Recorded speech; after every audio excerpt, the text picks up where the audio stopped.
Mi esposa de 38 años estaba encerrada en nuestro propio sótano. Llegué a casa de un viaje de pesca esperando té helado dulce y el olor de lo que sea que Carmen hubiera estado cocinando. Y en su lugar, encontré la puerta trasera abierta de par en par y un silencio tan absoluto que me presionaba los oídos. 3 días había estado allí abajo. 3 días mientras yo lanzaba el sedal en el lago de Chapala con hombres que conocía desde la preparatoria. Para cuando la encontré, apenas podía levantar la cabeza del piso de concreto. Mi yerno lo hizo. Y en el instante en que mi hija me dijo que lo había hecho para forzarme la mano en un trato de bienes raíces, tomé una decisión tan precisa y definitiva como cualquier cálculo de carga que hubiera trazado en 40 años de construir cosas. Iba a desarmar todo lo que él había construido. Cada pieza. Hasta los cimientos. Comenzó como lo hacen la mayoría de los desastres. En silencio. Con un café. Con alguien sonriendo demasiado. Diego llevaba 2 años insistiendo con el tema de la casa del lago. La propiedad descansaba sobre un acantilado de 12 metros frente a la laguna de Cayón de Peñas, al sur de Jalisco. 4 hectáreas. Una casa de 4 habitaciones que yo mismo había construido en 1998, tabla por tabla, durante los fines de semana, mientras manejaba mi negocio de construcción de lunes a viernes. Carmen y yo planeábamos retirarnos ahí. La usábamos en los veranos y nos refugiábamos en su recuerdo durante cada invierno duro. Diego quería su nombre en las escrituras. El pretexto cambiaba cada vez. Primero era sobre una inversión familiar. Luego sobre ventajas fiscales que había leído en internet. Después fue sobre seguridad. Sobre qué pasaría con Mariana si algo me llegara a ocurrir a mí. Escuchaba cada versión de la misma manera en que solía escuchar a los contratistas explicar por qué había fallado un vaciado de concreto. Paciente por fuera. Y calculando por dentro. La última vez que sacó el tema fue un jueves por la tarde, en marzo. Él y mi hija llegaron a nuestra casa en Guadalajara sin avisar. Mariana miró al piso cuando entró. Diego miró al techo. Con las manos en los bolsillos, como lo hace un hombre cuando ha ensayado algo. Carmen preparó café. Yo me senté a la mesa de la cocina y lo dejé hablar. La propiedad valía alrededor de 6 millones de pesos, dijo. Si alguna vez iban a construir patrimonio, necesitaban un activo de respaldo. La renta los estaba matando. Su trabajo como independiente andaba flojo. Si yo tan solo agregaba ambos nombres a la escritura, él podría usar la propiedad como garantía, conseguir un préstamo comercial y enderezar el rumbo. Le pregunté qué clase de negocio. Dijo algo sobre consultoría. Me dio el nombre de una empresa de la que jamás había escuchado. Me disculpé, caminé hacia mi estudio, y regresé 3 minutos después con un sobre Manila. Había llevado un registro desde nuestro primer préstamo. Febrero de hacía 2 años. 400.000 pesos para el enganche de una casa que nunca concretaron. Diciembre de ese mismo año. 200.000 pesos para la camioneta de Diego. Factura a su nombre. Pagaré firmado y nunca honrado. Hace 8 meses. 150.000 pesos para los gastos médicos de Mariana después de que en el trabajo de Diego les quitaran el seguro. Hace 6 meses. 80.000 pesos descritos como temporales. Para la renta con la que se habían atrasado. 830.000 pesos en total. Cada transferencia documentada. Ni un solo pago devuelto. Ni un solo reconocimiento de que ese dinero fuera algo distinto a lo que creían merecer. Puse los papeles sobre la mesa, en fila. De la misma manera en que solía extender los planos arquitectónicos. No voy a poner tu nombre en mi propiedad, dije. La mandíbula de Diego se tensó. Carmen lo observaba desde el otro lado de la mesa. Mariana por fin levantó la vista. Papá, no te estamos pidiendo que nos la regales. Es solo por seguridad. ¿Seguridad para quién?, dije. La miré fijamente. Ya te he dado más seguridad de la que la mayoría de los padres le dan a sus hijos. Esa propiedad es lo que Carmen y yo tenemos. Se queda como está. Diego empujó su silla hacia atrás. Se puso de pie lentamente. Y algo cambió en su rostro. Algo que yo no había visto antes. Una dureza que me hizo entender, de golpe, que las sonrisas y los discursos siempre habían sido una actuación. ¿Sabes cuál es tu problema?, dijo. No soportas ver que alguien más gane. Le dije que se largara de mi casa. Lo hizo, pero se tomó su tiempo para salir. Mariana lo siguió, sin mirarme. En la puerta, Diego se volteó. Piénsalo, dijo. Nos volveremos a reportar. Me quedé en el umbral y vi cómo su auto retrocedía para salir de mi cochera. Luego volví a entrar y me senté con Carmen en la mesa de la cocina hasta casi las 11 de la noche, hablando de cada versión de lo que esa conversación podría significar en el futuro. Ella también había visto la expresión en su rostro. Ambos sabíamos que algo se había roto. 4 días después manejé hacia Chapala para encontrarme con 3 viejos amigos para un fin de semana largo de pesca. Lo llevaba planeando desde enero. Besé a Carmen en la puerta. Le dije que la llamaría esa noche y salí en reversa por la misma cochera por la que Diego había salido menos de una semana antes. La llamé el jueves por la noche. Contestó, sonaba bien. Me preguntó cómo andaba la pesca. Le mandé un mensaje el viernes por la mañana. Respondió en menos de 10 minutos. El café está listo. Ya te extraño. Le escribí de nuevo el viernes por la noche. Sin respuesta. Me dije a mí mismo que se había acostado temprano. Carmen a veces hacía eso. Apagaba las luces a las 8:30 cuando tenía la casa para ella sola. Sábado por la mañana. Nada. Intenté llamarla 2 veces. Directo al buzón de voz. Para el sábado por la tarde, la sensación en mi pecho había pasado de una leve preocupación a algo que solo había sentido 2 veces en mi vida. Ambas veces justo antes de que algo estructural colapsara en una obra. Una vibración sorda que no encallaba con ningún hecho específico, pero que jamás se equivocaba. Les dije a los muchachos que tenía que regresar. Empaqué mi camioneta en 20 minutos y manejé las 3 horas de regreso a Guadalajara sin detenerme. Di vuelta en nuestra calle a las 4:15. Todo se veía ordinario desde el final de la cuadra.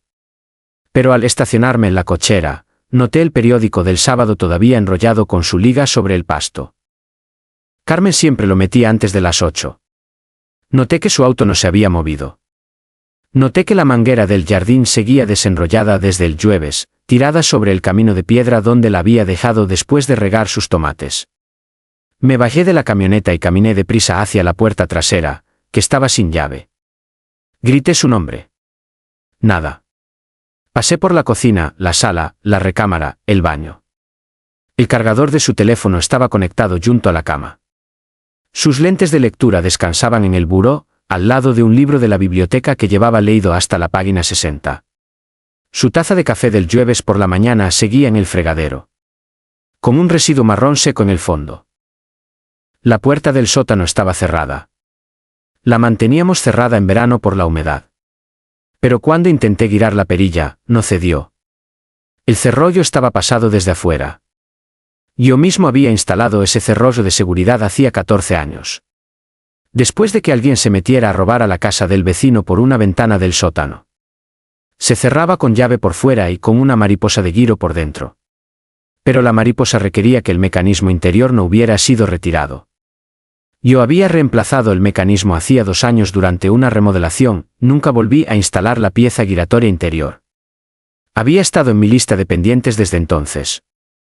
La llave estaba en mi llavero. Me temblaron las manos en el primer intento. Lo logré en el segundo. La puerta se abrió de golpe y el olor me golpeó antes de que mis ojos se acostumbraran a la penumbra. Calor y algo más. Lo reconocí de inmediato por las obras de construcción en pleno verano. El olor de un cuerpo en agonía. Carmen estaba en el piso, al pie de las escaleras. Apoyada contra la pared. Con las rodillas encogidas. Tenía el rostro surcado de lágrimas secas y polvo. Sus labios estaban terriblemente agrietados. Estaba consciente. Pero apenas. Sus ojos me siguieron con un esfuerzo tremendo. Me dejé caer a su lado sobre el concreto. Dije su nombre. De la forma en que dices el nombre de alguien cuando no estás seguro de si puede escucharte. Ramón. Su voz apenas era sonido. Solo un aliento moldeado en una palabra. Saqué mi teléfono y marqué al 911 antes de moverme 1 centímetro más. Describí la situación en los términos más claros que encontré. Deshidratación severa. 3 días sin agua. Consciente pero sin responder a órdenes completas. Di nuestra dirección 2 veces. Luego tomé su mano y le dije que ya estaba ahí y que iba a estar bien.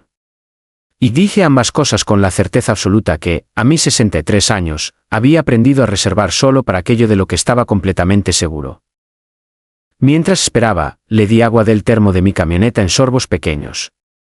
De la manera en que lo hace un hombre cuando sabe que el cuerpo solo puede asimilar cierta cantidad a la vez. Ella me apretaba la mano y no hablaba. Los paramédicos llegaron en 9 minutos. En la ambulancia, entre las lecturas del monitor de oxígeno y la vía intravenosa entrando en su brazo, sostuve su otra mano y escuché lo que ella logró contarme en fragmentos. Diego había llegado el viernes por la mañana. Ella estaba en el sótano sacando frascos de conservas de los estantes. Había escuchado pasos en las escaleras, se dio la vuelta y Diego estaba ahí parado. Le dijo que se quedara quieta hasta que yo lo llamara. Le sacó el teléfono de la bolsa del suéter. Le dijo que la puerta se quedaría cerrada con llave hasta que yo aceptara el traspaso de las escrituras. Luego subió las escaleras y ella escuchó el clic del cerrojo. El sótano no tenía toma de agua. Había una botella medio vacía de agua mineral en el estante, sobrante de una fiesta del otoño anterior. Ella la había hecho rendir 2 días. Las ventanas tenían rejas de seguridad que yo mismo había instalado. Marcos de varilla de acero atornillados en la mampostería. Había usado el mango de una espátula para golpear contra los barrotes durante horas antes de que el brazo no le diera más. Tenía 61 años. Padecía hipertensión leve y tenía la recomendación médica estricta de evitar el calor extremo. El sótano en verano alcanzaba los 32 grados centígrados a media tarde. El paramédico que viajaba con nosotros se apellidaba Flores. En un momento dado, me miró y me dijo en voz baja que, de haber pasado 24 horas más, estaríamos teniendo una conversación muy diferente. Yo ya lo sabía. Llevaba haciendo los cálculos desde el instante en que la encontré. En el centro médico, la doctora Alma Salazar evaluó a Carmen a los 15 minutos de nuestra llegada. Deshidratación de 2º grado. Contusiones en ambos antebrazos por el impacto repetido contra la puerta y los barrotes de la ventana. Signos tempranos de estrés por calor. Iba a ser internada para rehidratación intravenosa y monitoreo. A su edad, con su historial de presión arterial, necesitábamos vigilar posibles complicaciones. Me senté junto a Carmen hasta que se quedó dormida. Luego le besé la frente y le dije a la enfermera que volvería por la mañana. Manejé a casa, caminé directo al sótano y pasé 45 minutos fotografiando todo. El mecanismo de la puerta, el lado interior que mostraba la falta del seguro giratorio, los barrotes de la ventana, las marcas en el piso y en las paredes, la botella vacía de agua mineral, las lágrimas secas sobre el concreto. Un detalle que documenté porque sabía que importaría. Registré la temperatura con el termómetro de mi teléfono. 33 grados a las 6:30 de la tarde. Creé una carpeta. La etiqueté con la fecha y no dejé nada por fuera. Después manejé a la Fiscalía del Estado y pregunté por la unidad de delitos violentos. La detective asignada al caso era una mujer llamada Silvia Pineda. De unos 40 y largos, ojos firmes, con esa actitud pausada que significa que alguien de verdad está escuchando cada palabra. Me dejó terminar antes de hacer una sola pregunta. Y luego hizo unas muy buenas. Cuando le mostré las fotografías, estudió cada una sin hacer comentarios. Cuando le mostré los documentos de los préstamos, los estudió también. Esto es abuso de adultos mayores, dijo. Bajo el Código Penal. Es algo serio. Privación ilegal de la libertad. Además, basándome en lo que describe y en lo que ha documentado, puedo conseguir una orden de aprehensión para mañana por la mañana. Me siguió de regreso a la casa en su vehículo de la agencia. Fotografió todo lo que yo había fotografiado y más. Midió los barrotes de la ventana y el margen de la puerta. Probó el mecanismo del cerrojo y documentó que no era posible abrir desde el interior. Tomó nota de la temperatura. Nuestra vecina del otro lado del callejón, una maestra jubilada llamada Doña Esperanza, tenía una cámara de seguridad montada sobre su reja trasera apuntando hacia su entrada. Nos abrió la puerta en bata a las 9:30 y sacó los videos sin dudarlo en la laptop de su cocina. Marca de tiempo impecable. Viernes, 9:14 am, la camioneta gris de Diego estacionándose detrás de nuestra casa junto a la reja del callejón. 9:17 entrando a nuestro patio por la puerta trasera. 9:41 saliendo. Alejándose sin ninguna prisa. La detective Pineda transfirió el video a su propio dispositivo. Luego me miró y dijo, tenemos lo que necesitamos. Se marchó cerca de las 11. Me senté en mi sala, a oscuras. Había 8 llamadas perdidas de Diego en mi teléfono, desde el viernes por la tarde. 6 mensajes de texto. La mayoría decían alguna versión de llámame cuando puedas. El último, enviado el sábado al mediodía, decía es importante, por favor responde. Había estado llamando mientras Carmen estaba tirada en el piso del sótano. Sí lo hacía para revisar su estado para comprobar si yo ya había llegado a casa, a esas alturas la diferencia me importaba un carajo. A las 11:42 volvió a llamar. Dejé que sonara 2 veces, y luego contesté. Su voz entró atropellada, de la manera en que habla la gente cuando ha estado ensayando y trata de ganarle a sus propios nervios. Dijo que solo quería explicarse. Dijo que se suponía que no debía alargarse tanto. Que había planeado que fueran solo unas horas, lo suficiente para hacerme ver que hablaban en serio. Dijo que no se había dado cuenta de lo largo que era el viaje de pesca. No dije nada. Dijo que fue un error, que entró en pánico, que Mariana no tenía idea de lo que iba a hacer. Me mantuve en silencio. Su voz cambió. Dijo que lo sentía, que haría cualquier cosa para arreglarlo, que firmaría lo que yo necesitara, que aceptaría cualquier condición. Solo necesitaba que no llamara a la policía. Demasiado tarde para eso, le dije. La detective Pineda tiene el video de la cámara de seguridad. Tiene mi documentación. Tiene el expediente médico de Carmen. Está solicitando una orden de aprehensión en este momento. Silencio. Necesitas entender lo que hiciste, le dije. La doctora me dijo que un día más y Carmen probablemente habría muerto. Encerraste a una mujer de 61 años con problemas de presión arterial en un sótano a 32 grados durante 3 días. Eso no es un error. Es una decisión tomada con frialdad y luego sostenida durante 72 horas. Papá, por favor. Su voz se quebró. No me llames así. Perdiste ese derecho. Terminé la llamada. Volvió a llamar 4 veces. Miré la pantalla cada vez y no hice nada. Luego bloqueé el número y me fui a la cama. No dormí bien, pero dormí. Por la mañana, visité a Carmen a primera hora, le llevé flores de la tienda de regalos del hospital porque era el único lugar abierto a las 7 de la mañana.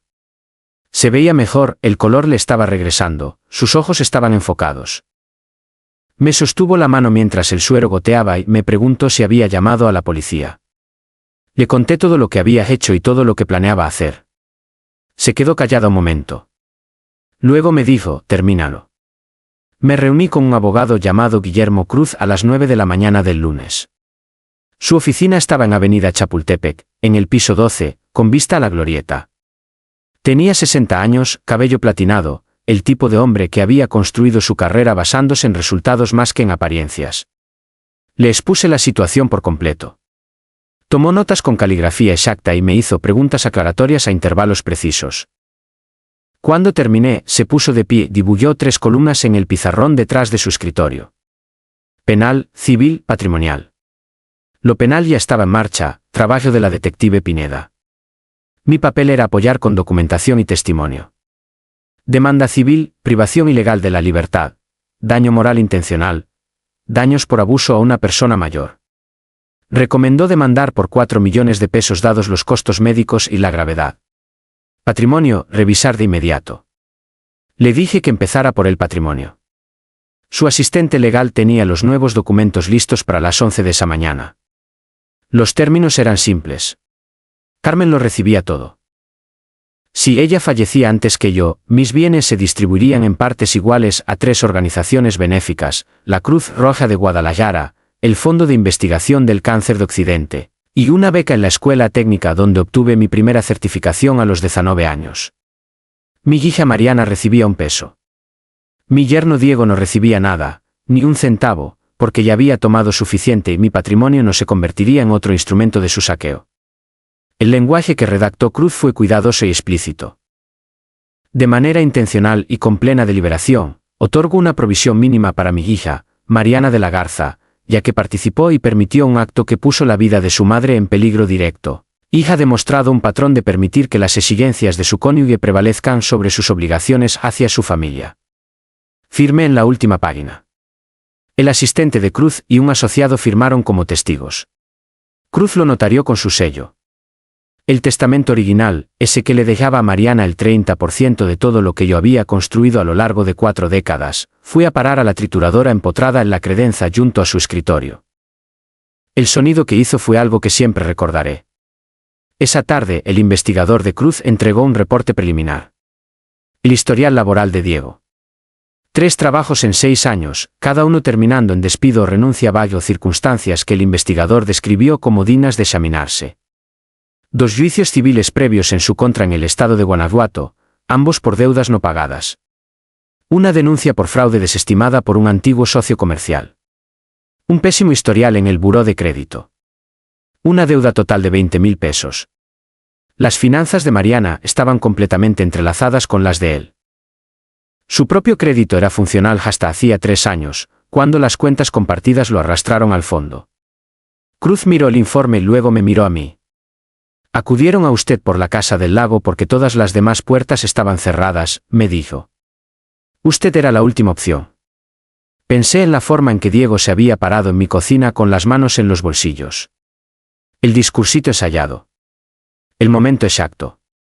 Esperar hasta que yo tuviera un viaje de pesca planeado.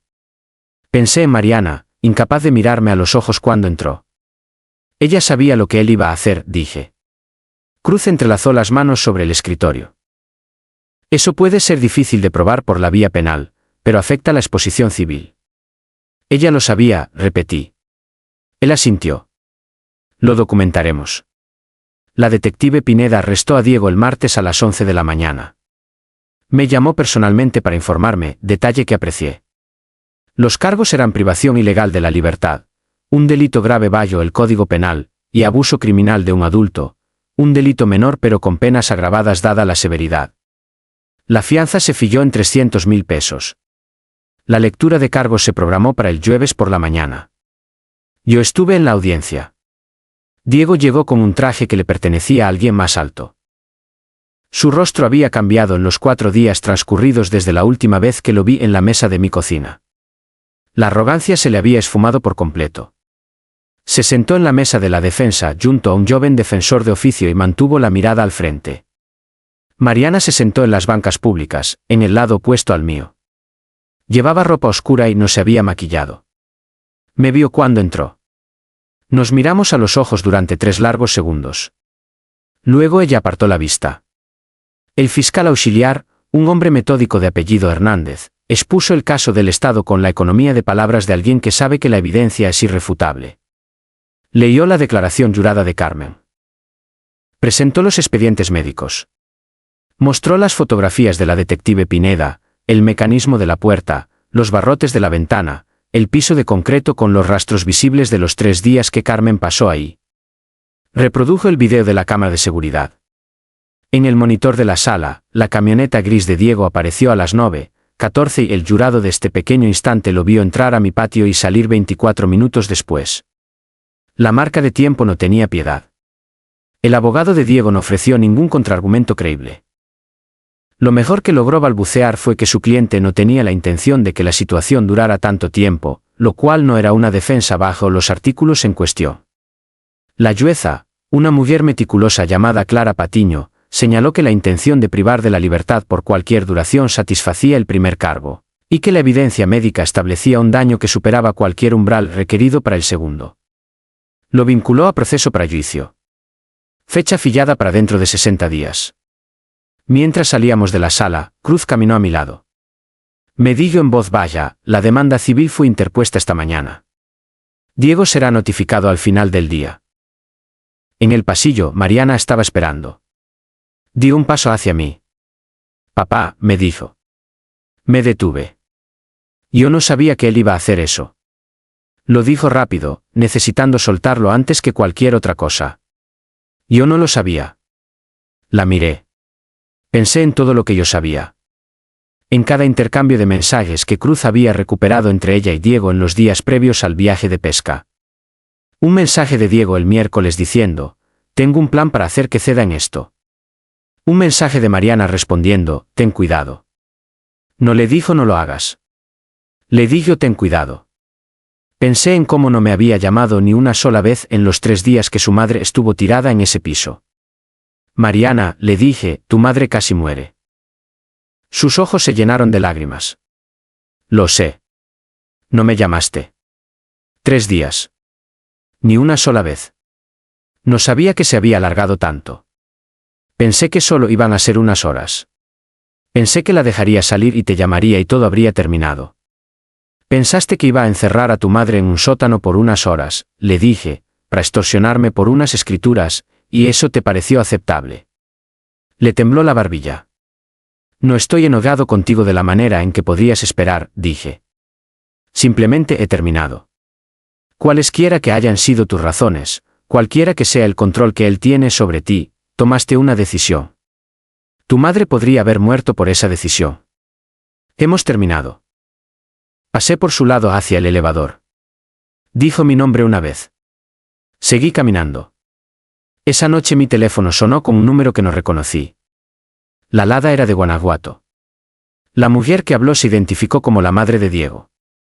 Su voz sonaba tensa por el esfuerzo de mantener la compostura. Dijo que entendía que había asuntos legales de por medio, pero que esperaba que pudiéramos resolver las cosas entre familias antes de que el futuro de alguien quedara dañado permanentemente. Le dije que Diego había dañado las cosas permanentemente por su propia cuenta en el instante en que pasó un cerrollo y se alejó. Ella dijo que él era un buen hombre que había cometido un terrible error de juicio. Le respondí que un buen hombre no encierra a una mujer de 61 años en un sótano y la abandona ahí durante 3 días. Cualquier palabra que ella quisiera usar para describir lo que era Diego, buen hombre no era una que yo fuera a aceptar. Dijo que nos pagaría cualquier dinero que les hubiéramos dado a lo largo de los años. Dijo que ella misma se aseguraría de eso. Le dije que esto no se trataba de dinero. No se había tratado de dinero desde el momento en que Carmen me contó lo que pasó desde su cama de hospital. Empezó a decir algo más y le dije, con amabilidad, que esta conversación no iba a cambiar nada y que debería hablar con el abogado de su hijo. Luego colgué. La demanda civil estaba programada para una audiencia en 6 semanas. Mientras tanto, Cruz recibió un mensaje del defensor de oficio de Diego sugiriendo una reunión para llegar a un acuerdo. No tienen liquidez, explicó el defensor. Ni ahorros, ni propiedades. El fallo no sería cobrable. Cruz me dijo exactamente lo mismo que le había dicho el investigador.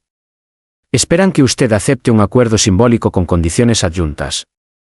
Una admisión de culpabilidad vale más para nosotros que una sentencia que no podemos cobrar. ¿Qué condiciones?, pregunté.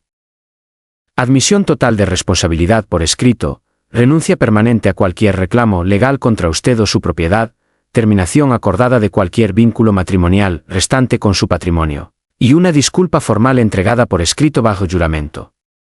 Le dije que les informara que escucharíamos la oferta. 3 semanas antes del juicio penal, el abogado de Diego se acercó a la fiscalía para proponer un acuerdo de culpabilidad. Cruz me mantuvo informado a través de sus contactos en el Ministerio Público.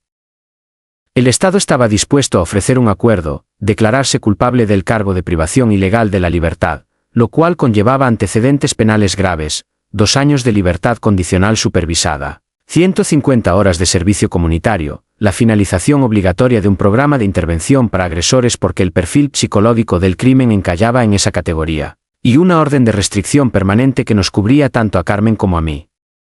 La fiscalía me consultó antes de aceptar. Dije que sí. En la mañana de lo que habría sido el juicio penal, llegué a los juzgados para la audiencia del acuerdo. Carmen vino conmigo. Llevaba puesto el vestido azul que había usado en la boda de nuestra hija, un detalle que noté y sobre el cual no dije nada. Diego ya estaba en la sala con su abogado cuando llegamos. Mariana estaba sentada en las bancas públicas. Se veía como si no hubiera dormido bien en semanas, lo cual sospeché que era cierto. La jueza Patiño leyó los términos del acuerdo para que quedaran en actas. Le preguntó a Diego si entendía. Él respondió, sí, su señoría, con una voz a la que ya no le quedaba nada por dentro.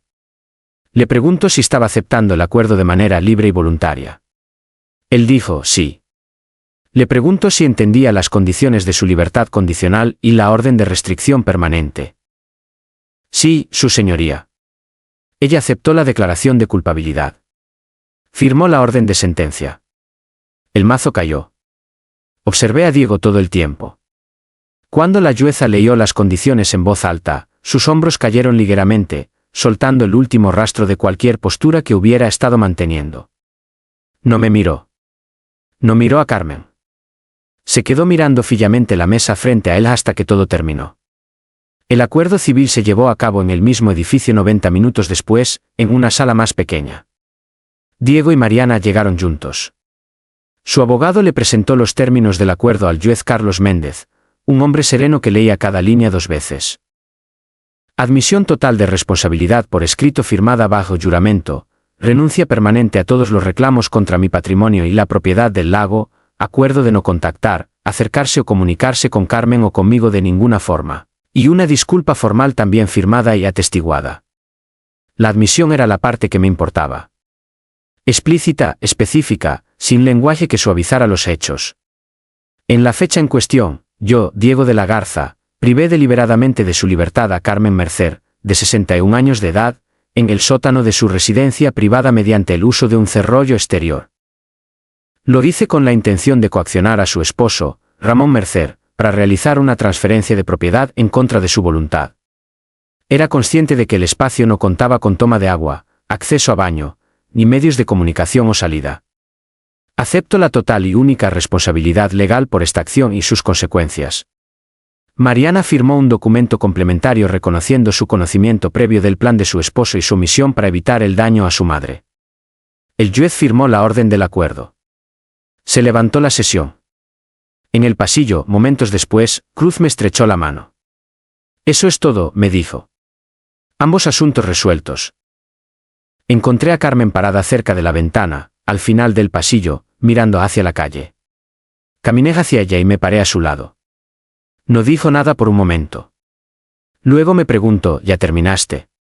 Pensé en todo lo que había puesto en marcha durante las últimas 9 semanas.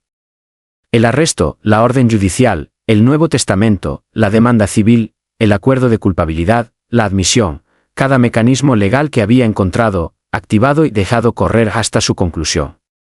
40 años trabajando en un campo donde un solo error de cálculo puede derribar un edificio me habían enseñado algo sobre ser minucioso.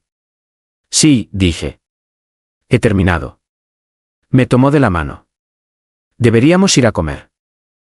Salimos de los juzgados bajo la luz del sol de septiembre, vayamos las escaleras hacia la calle, y sentí algo que no había sentido desde la tarde de aquel sábado, cuando di vuelta en nuestra calle y vi el periódico sin leer tirado en el pasto. Sentí la calma particular de un proyecto terminado. Cada muro de carga en su lugar, cada unión segura, cada cuenta saldada hasta el último centavo. La comida fue en un café de toda la vida en Avenida Vallarta que Carmen siempre había preferido, un lugar al que íbamos desde antes de que Mariana naciera. Nos sentamos en el mismo gabinete de siempre, junto a la ventana, y pedimos lo mismo que pedíamos siempre. La mesera, una joven que llevaba ahí 2 años, le preguntó a Carmen qué tal había estado su verano. Carmen le dijo que había estado lleno de acontecimientos, pero que las cosas estaban mejor ahora. Comimos y hablamos de cosas ordinarias. Del jardín, que había crecido a lo loco mientras Carmen estuvo en el hospital y luego otra vez durante las semanas de los procesos legales. De la lancha, que necesitaba un motor nuevo antes de que pudiéramos volver al agua. De un viaje por carretera que habíamos estado discutiendo desde la primavera, nada planeado aún, solo la idea de hacerlo, rumbo al oeste a través de los colores del otoño. No mencionamos los juzgados. No mencionamos a Diego. No mencionamos a Mariana. Hay cosas que cargas durante mucho tiempo sin saber que las llevas encima, y solo entiendes su peso cuando las sueltas. Yo había pasado 38 años construyendo una vida con Carmen. Y parte de lo que había estado cargando sin ponerle nombre, era la acumulación de cada concesión que había hecho para mantener la paz dentro de una familia que me había estado pidiendo más de lo que me devolvía. La luz de la tarde entraba por la ventana del café y Carmen estaba frente a mí, diciéndome que creía que debíamos pintar la cocina de un color diferente este otoño, y entendí que esto era lo que yo había estado protegiendo todo el tiempo. No eran propiedades, no eran principios. Era esto. El gabinete del café. La luz de la tarde. La mujer que había pasado 3 días sobre un piso de concreto y había salido del otro lado preguntándome si ya había terminado, para luego sugerir que fuéramos a comer.